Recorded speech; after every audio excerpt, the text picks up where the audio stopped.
Vamos continuar lendo o livro de Amor, Medicina e Milagres, de Bernie S. Siegel.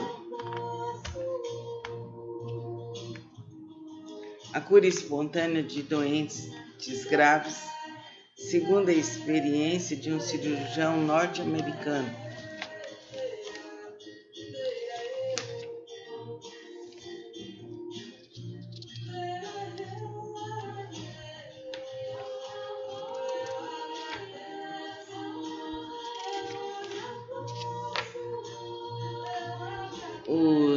O sumário.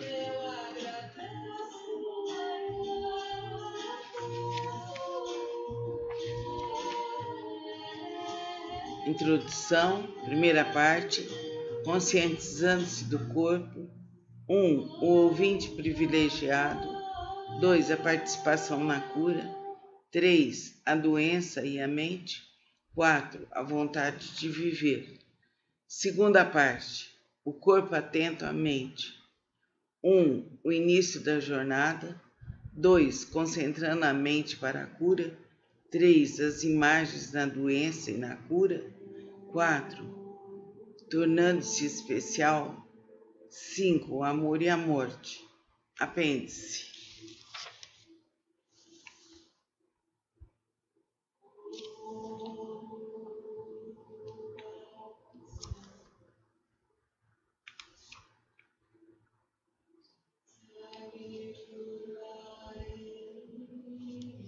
Vamos ver aqui o capítulo 1, o ouvinte privilegiado.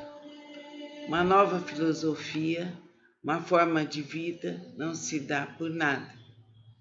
É preciso pagar caro por ela. E só a adquirimos com muita paciência e grande esforço. Fyodor Dostoiévski. Na faculdade de medicina, não se toca no assunto dos doentes especiais, pelo qual só me interessei ao fim de extenso período de infelicidade e de mergulho na alma de minha profissão. Não recebi uma única aula sobre cura e carinho, como falar aos pacientes ou por que ser médico. Não me curaram durante o curso, mas esperavam que eu curasse os outros. No começo da década de 70, com mais de 10 anos de experiência como cirurgião, estava achando meu trabalho muito cansativo. Não era um caso típico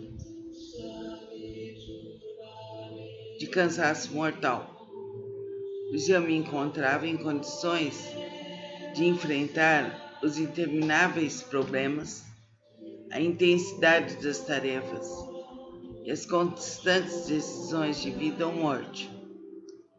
Mas fora preparado para pensar que todo o meu trabalho consistiria em fazer maquinalmente coisas para deixar as pessoas melhor, para salvar-lhes a vida. É assim que se avalia o êxito de um médico. Como as pessoas nem sempre melhoram e todas acabam morrendo, algum dia era de esperar que eu me sentisse um fracasso. Intuitivamente sentia que deveria haver algum meio de ajudar os casos sem esperanças, indo além do meu papel de mecânico. No entanto, precisei dedicar anos a laboriosas conquistas até descobrir o que fazer. No começo esperava enfrentar novos problemas todos os dias. O desafio era excitante, pois quebrava a rotina. Ao fim de alguns anos, porém, os próprios desafios se tornaram monótonos. Claro que eu apreciaria um dia dos bons, em que tudo corre pelo figurino e surge apenas casos rotineiros. No entanto, não havia dias normais. Só muito mais tarde passei a me interessar pelas emergências, e até pelo colapso do atendimento hospitalar, como oportunidades extraordinárias para ajudar os outros. Não há cirurgiões perfeitos. Procuramos fazer o melhor e lutar contra as complicações. Elas são desalentadoras, mas contribuem para que mantenhamos os pés na terra e não comecemos a nos ver como deuses. O caso que mais abalou a fé que eu depositava em mim mesmo no início da carreira foi o dano causado no nervo facial de uma menina que operei. Ao vê-la com a metade do rosto paralisado, tive vontade de me esconder para sempre. Desfigurar alguém constitui experiência chocante, sobretudo para quem se especializou em cirurgia com o objetivo de ajudar os outros. Infelizmente, eu ainda não aprendera que minha reação típica de médico, esconder a dor quando algo de errado acontece, não era bom para ninguém, não era boa para ninguém. A pressão nunca afrouxava. Quando o paciente dava entrada no centro cirúrgico com uma séria hemorragia, a equipe ficava tensa, em pânico, até que o cirurgião chegava. A partir daí, era meu estômago que se contorcia enquanto todos reclamavam.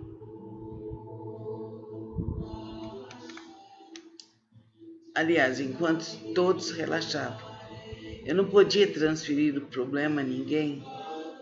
Tudo o que me restava era refluir para dentro de mim em busca de tranquilidade.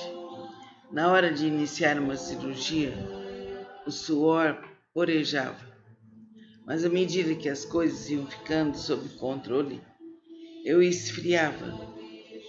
Embora as luzes continuassem quentes, como antes, sentia-me desesperadamente sozinho, esperando de mim mesmo a perfeição, e voltava para casa ainda tenso. Dias antes de uma operação difícil, ficava remoendo o problema no espírito, rezando para que tudo desse certo. Depois dela, ainda que tudo tivesse corrido bem, costumava acordar de madrugada, pondo em dúvida minhas decisões.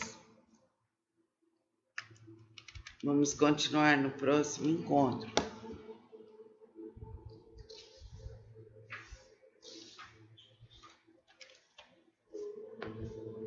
Procure fechar seus olhos, mandar a atenção embora e respire. Apenas respire.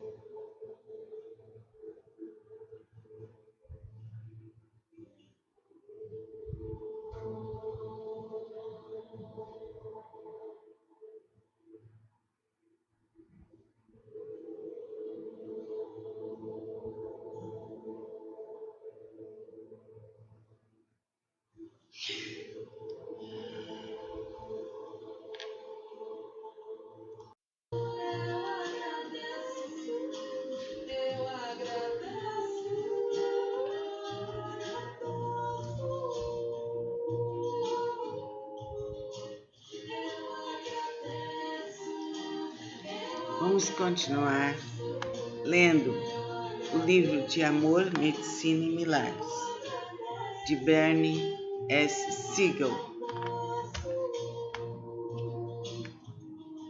A cura espontânea de doentes graves, segundo a experiência de um cirurgião norte-americano.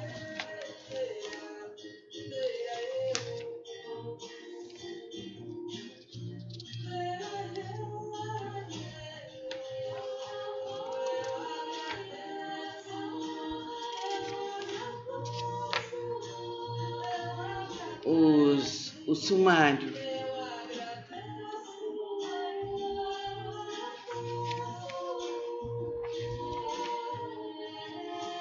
Introdução, primeira parte, conscientizando-se do corpo.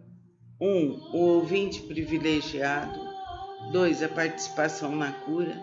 3. A doença e a mente. 4. A vontade de viver. Segunda parte, o corpo atento à mente. 1. O início da jornada.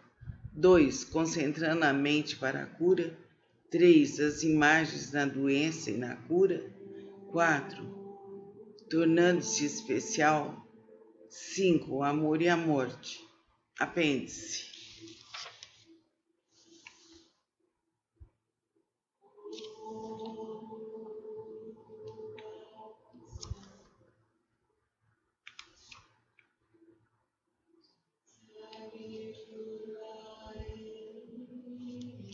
Vamos ver aqui o capítulo 1. O ouvinte privilegiado. Uma nova filosofia, uma forma de vida não se dá por nada. É preciso pagar caro por ela. E só a adquirimos com muita paciência e grande esforço. Fyodor Dostoiévski. Na faculdade de medicina, não se toca no assunto dos doentes especiais, pelo qual só me interessei ao fim de extenso período de infelicidade e de mergulho na alma de minha profissão. Não recebi uma única aula sobre cura e carinho, como falar aos pacientes ou por que ser médico. Não me curaram durante o curso, mas esperavam que eu curasse os outros. No começo da década de 70, com mais de 10 anos de experiência como cirurgião, estava achando meu trabalho muito cansativo. Não era um caso típico de cansaço mortal, pois eu me encontrava em condições de enfrentar os intermináveis problemas, a intensidade das tarefas e as constantes decisões de vida ou morte.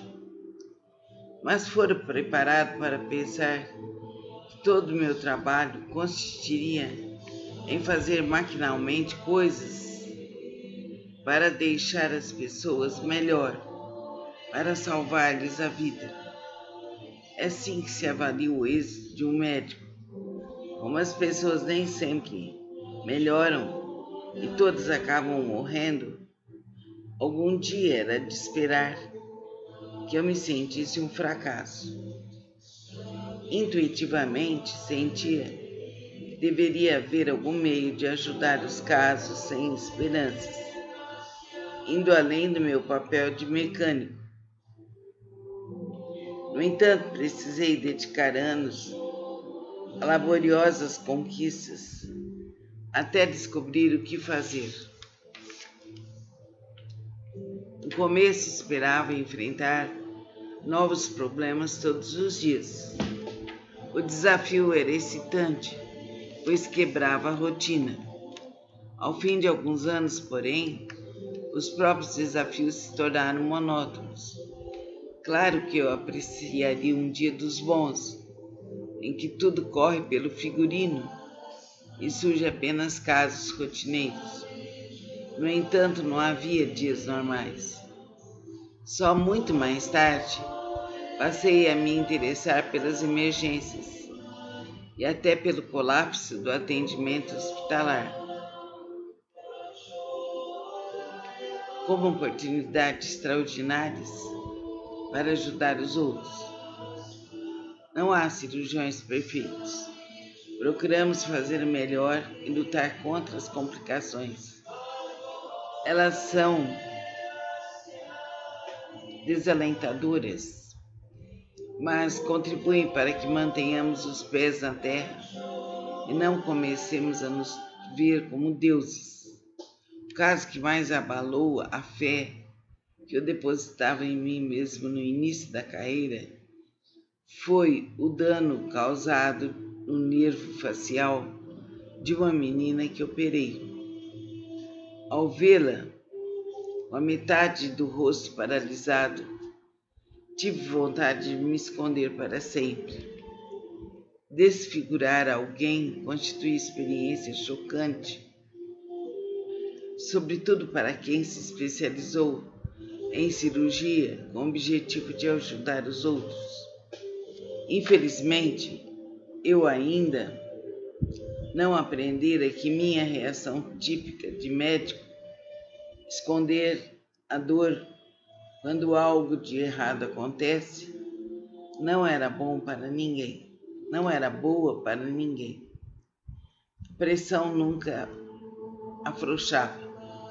Quando o paciente dava entrada no centro cirúrgico com uma séria hemorragia, a equipe ficava tensa, em pânico, até que o cirurgião chegava. A partir daí, era meu estômago que se contorcia enquanto todos reclamavam.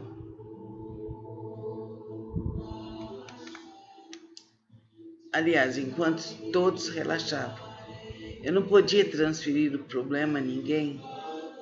Tudo o que me restava era refluir para dentro de mim em busca de tranquilidade.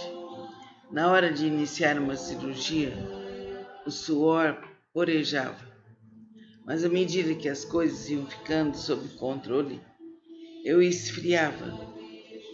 Embora as luzes continuassem quentes, como antes, sentia-me desesperadamente sozinho, esperando de mim mesmo a perfeição, e voltava para casa ainda tenso.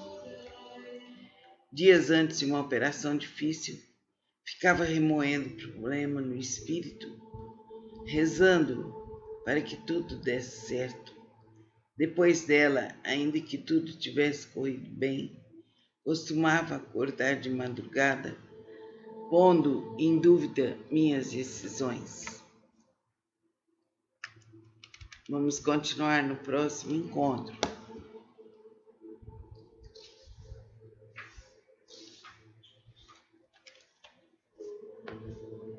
Procure fechar seus olhos, mandar a atenção embora e respire. Apenas respire.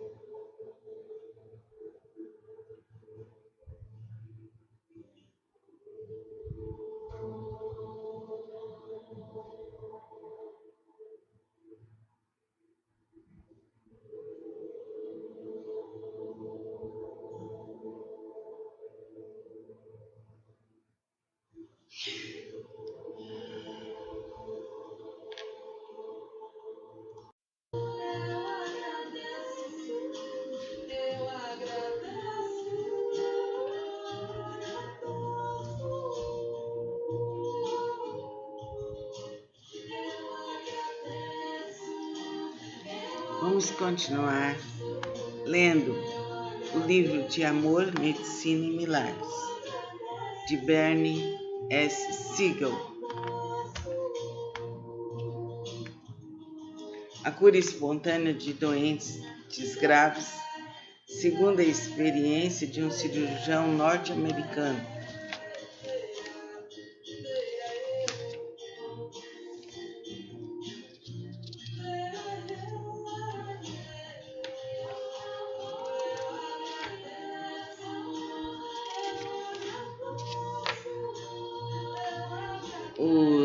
O sumário.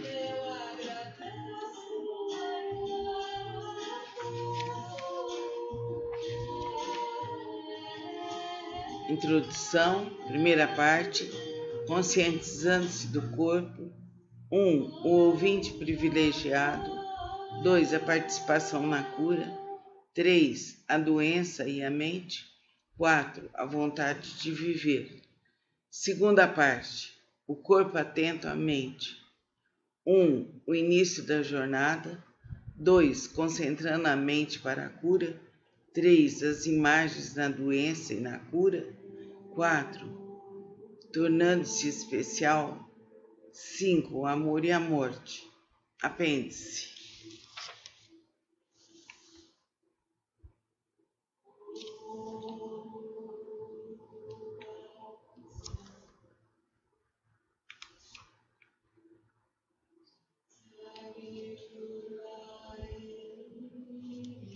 Vamos ver aqui o capítulo 1, o ouvinte privilegiado. Uma nova filosofia, uma forma de vida não se dá por nada. É preciso pagar caro por ela.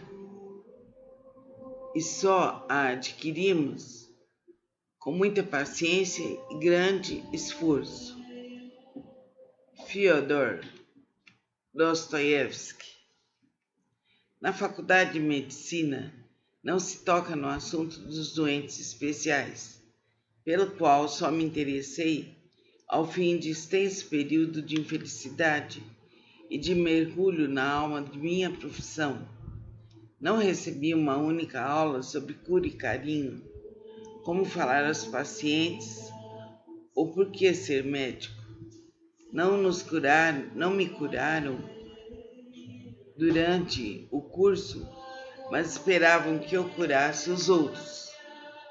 No começo da década de 70, com mais de 10 anos de experiência como cirurgião, estava achando meu trabalho muito cansativo. Não era um caso típico de cansaço mortal, pois eu me encontrava em condições de enfrentar os intermináveis problemas, a intensidade das tarefas e as constantes decisões de vida ou morte. Mas fora preparado para pensar que todo o meu trabalho consistiria em fazer maquinalmente coisas para deixar as pessoas melhor, para salvar-lhes a vida. É assim que se avalia o êxito de um médico.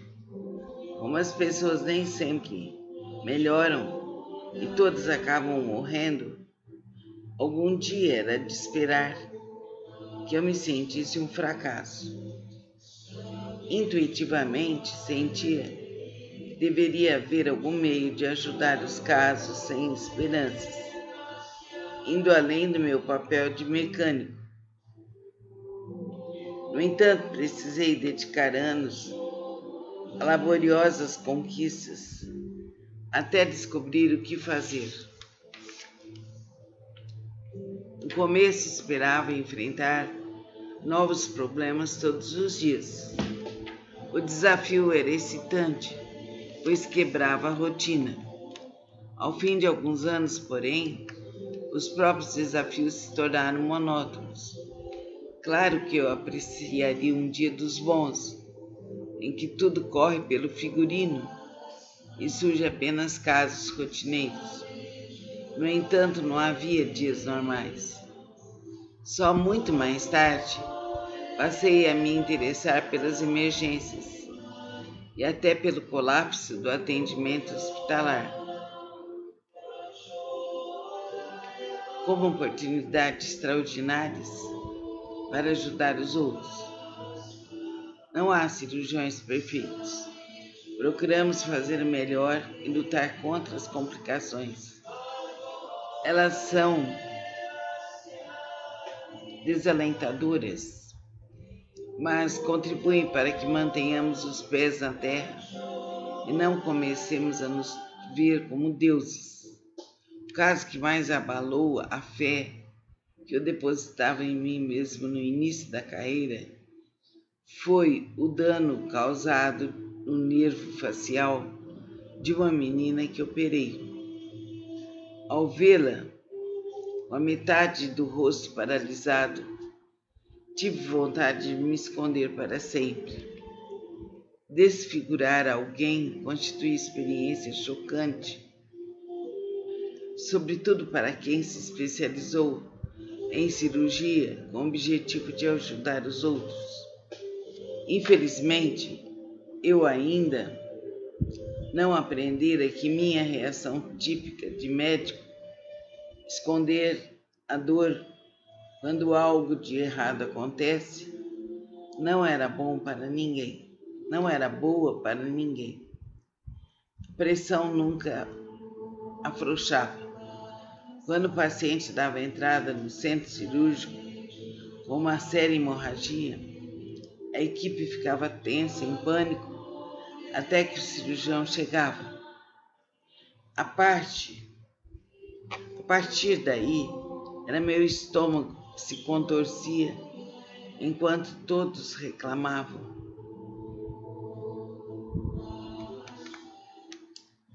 Aliás, enquanto todos relaxavam. Eu não podia transferir o problema a ninguém. Tudo o que me restava era refluir para dentro de mim em busca de tranquilidade. Na hora de iniciar uma cirurgia, o suor porejava, mas à medida que as coisas iam ficando sob controle, eu esfriava. Embora as luzes continuassem quentes, como antes, sentia-me desesperadamente sozinho, esperando de mim mesmo a perfeição, e voltava para casa ainda tenso. Dias antes de uma operação difícil, ficava remoendo o problema no espírito, rezando para que tudo desse certo. Depois dela, ainda que tudo tivesse corrido bem, costumava acordar de madrugada, pondo em dúvida minhas decisões. Vamos continuar no próximo encontro.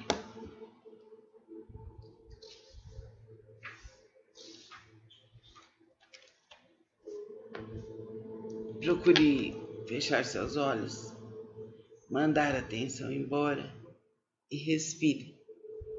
Apenas respire.